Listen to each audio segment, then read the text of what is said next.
Italy and Asia, without a doubt, have the pasta market cornered. The mere mention of noodles usually stirs up thoughts of spaghetti soaked in a red sauce or a heaping plate of chow mein. But while these two fight it out for the top spot, other countries lay claim to their own distinctive variation. We have the Egyptian kushari, a blended street stew of pasta, chickpeas, lentils, and rice, all topped with garlic. Afghanistan has mantou, the ravioli-like pillow stuffed with lamb and topped with a creamy yogurt garlic sauce. India has their milky pudding of vermicelli noodles, sugar, and cardamom called kheer. Russia has a similar dish to the pierogi called a pelmeni, normally stuffed with meat instead of potatoes. Germany, of course, has the ubiquitous spatzel, a side dish consisting basically of bread dough that is boiled in water.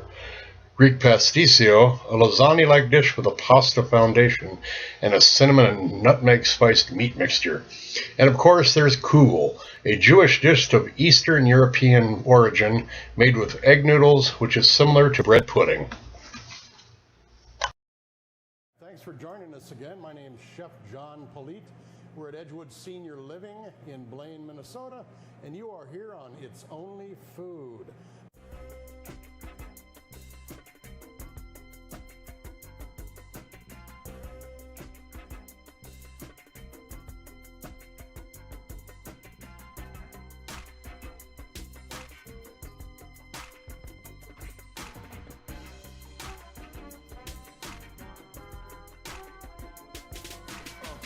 Rappers don't listen, well let me show them something.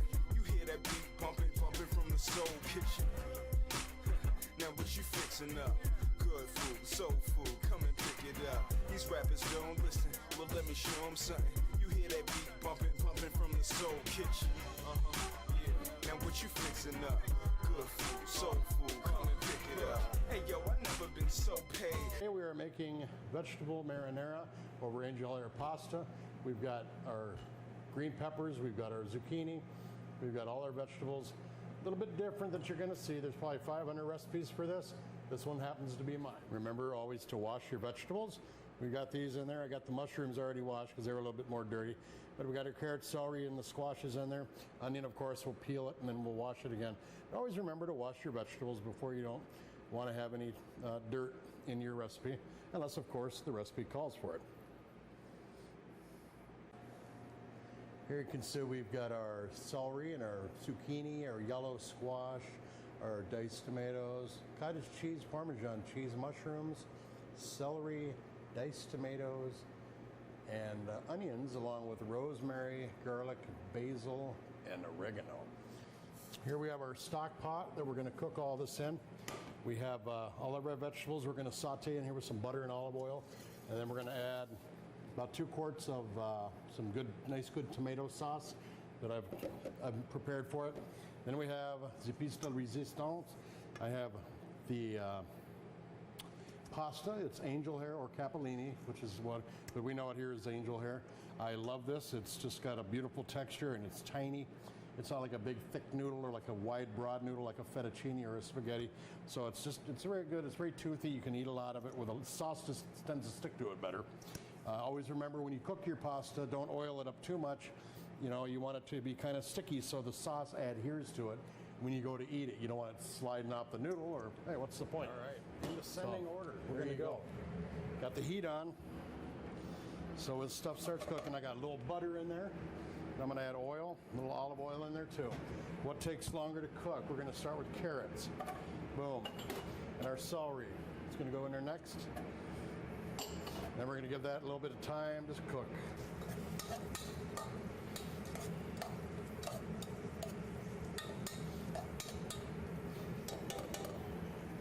Throw the onions in there next. Let those sweat out with those carrots. Get our aromatics going. I got salt and pepper here. I'm just going to throw a little pinch in there right now, just to get it going. It's a beautiful color so far. I had to switch the pot. Stock pot we had was too big. I couldn't get a camera angle on it. Such is life on It's Only Food. I'm going to go ahead and throw that garlic in too, along with the rosemary. This isn't fresh rosemary. It's the stuff from the store. So I'll get that in there and start sweating that out with the onions too, get that flavor to break up and get in there and release, along with the garlic. Garlic does have a heat temperature point. Next, I'm going to throw in the diced tomatoes. These are peeled and boiled and skinned and everything else. They're really good. They're very acidic. It depends on the kind you buy. Oop.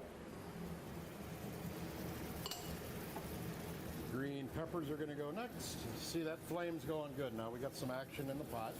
It's a lot of heat, so everything's going to start breaking down and cooking. And all the flavors are marrying and coming together, which is what you want. Yes, that is looking good, looking real good. Next is going to be the green squash, zucchini squash, I'm sorry. Throw it in there. A lot of vegetables in this. It's going to break down and kind of turn into a ragu. This is a yellow squash. It's going in next. Last but not least, right into there is our mushrooms. Now that we've got all that in, we are going to let this go. You can hit it with some red wine if you want to. But being that we do not have wine here, I'm not going to add it. Normally I would add some very nice Chianti in there, or maybe a Burgundy. I'm going to hit it again with a little salt and pepper. Here's our basil. Normally I would use some Italian cooking. It's very earthy, very country style. What we don't have a lot of is, everybody thinks lasagna, pizza, or spaghetti and meatballs, or Alfredo is Italian food. A lot of it's, country style cooking.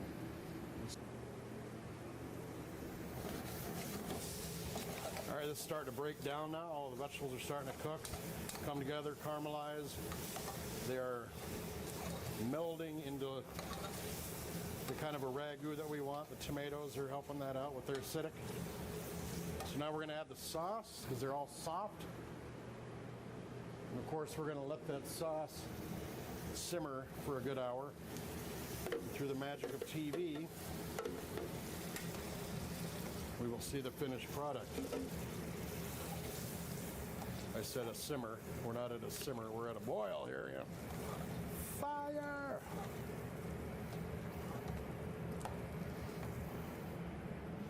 Turn the flame down a little bit. We got our sauce going there. I'm going to add the cottage cheese, not ricotta. We have a limited budget here on It's Only Food, but it is just as good.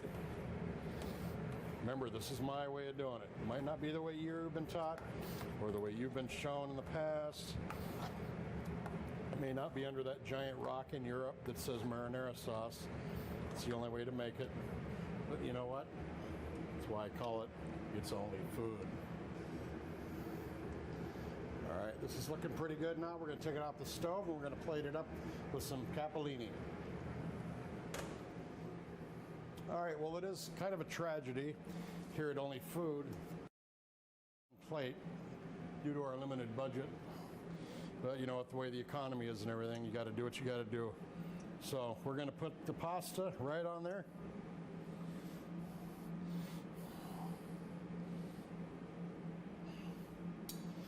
A little bit more on there.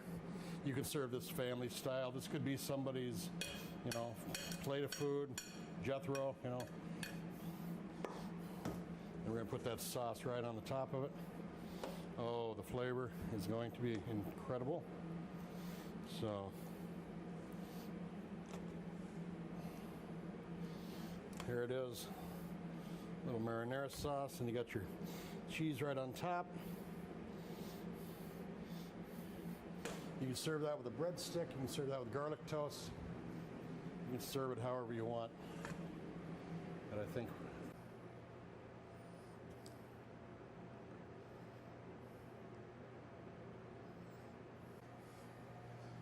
all right, well, we did it. We got Chef John Politte. We made angel hair pasta with vegetable marinara, with celery, peppers, onions, both kinds of zucchini, mushrooms, garlic, basil, oregano, a little bit of rosemary in there to give it an earthy flavor, and tomatoes, cottage cheese. There it is. Well, I'm glad you tuned in today. Thank you for watching It's Only Food. We'll see you next time. Have fun. Stay hungry.